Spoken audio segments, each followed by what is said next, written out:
Friday, day 35. Y'all, we are cruising along, and today we get to hear from Reeves and Lydia again, which I'm so excited about. They are so incredible, and we're going to be talking about peace. Now, I talk about in this entry the lack of peace, not having peace in relationships that I was in, but not really knowing that what I was missing until I realized, wow, peace is something that is such a gift. To lay your head down at night and to have peace whenever you're going to sleep is a gift that, man, I do not take for granted now. And so I just encourage you, if you've had a lack of peace, lean into this today. God is the God of peace. That is one of the characteristics of who he is. And so lean into the advice Reeves and Lydia have today. And I hope that today you begin to find peace in your life as you find Jesus. What's up, you guys? We're so excited to be joining you again on day 35. Today, we're going to be talking about embracing peace. The verse for today is, "Peace I leave with you, my peace I give to you. Not as the world gives do I give to you. Let not your hearts be troubled, neither let them be afraid." John 14:27. So today in this devotional, Sadie goes on to talk about a past relationship that maybe she was in and she didn't feel peace in it. And I don't know about you guys, but I for sure have been there time and time again, whether that was in a relationship in my past with a boy, that was a romantic relationship, or even friendships that I've been in, or just different seasons of life that I've been in. I know that I've been in moments with people that I didn't feel that peace that she's talking about at the end. And when you're living in that and you're living in a season that you don't feel that peace, it's like she's talking about. She thinks, well, I know you have to fight for this. I know that this is a part of it. But until you truly feel the peace of God, then you don't even know what you're looking for. And so that was where I found myself for a lot of my life. I was in relationships, like I said, that I was like, well, this is just what it's supposed to be like. This is how it's supposed to feel. Because I didn't know what God actually intended it to feel like until I met Reeves. And I met Reeves and it started, and there was something different about it. It was completely different. I don't know, you can probably go off of that a little bit too, and how our relationship definitely looks different than anything we've ever felt in the past, because the peace of God was actually in it. Yeah.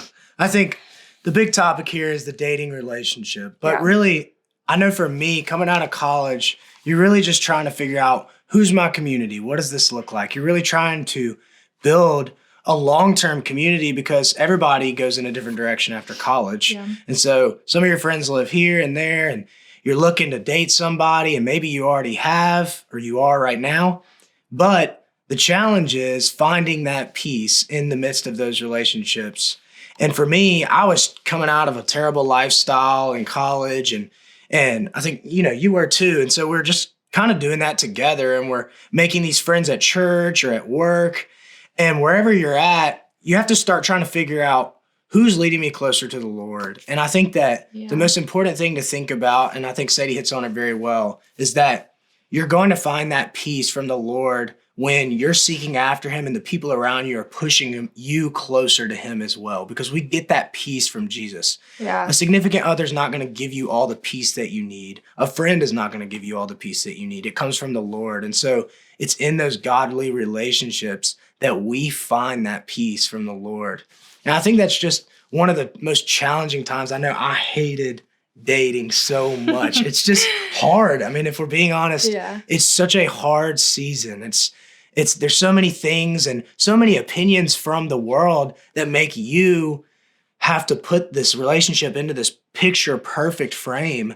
And really it's just, and we all hear this a lot, I think, today at this point, but the best advice that I got was that when you're running after the Lord and you look to the left and someone's also doing that, you find each other in that. And usually that's the type of situation where serving at a church or working a ministry job alongside some other people, you find that significant other, you find that person that the Lord has brought into your life to really journey together. Yeah. And I really like to, at the end of this devotional, where Sadie says, once I knew what God's peace felt like, I was able to have peace in my other relationships. And that's kind of what you're talking about, is truly the peace that you find from the Lord has to come first. And we've talked about that in a past day that we did, was how our relationship started off, and how the Lord was so kind to be sure that he was first in our lives before Reeves was first in my life, and that he was first in Reeves' life before I was first in Reeves' life. And so I love that Sadie says that, and that you're saying that. It just goes completely together, that truly, until you have felt the peace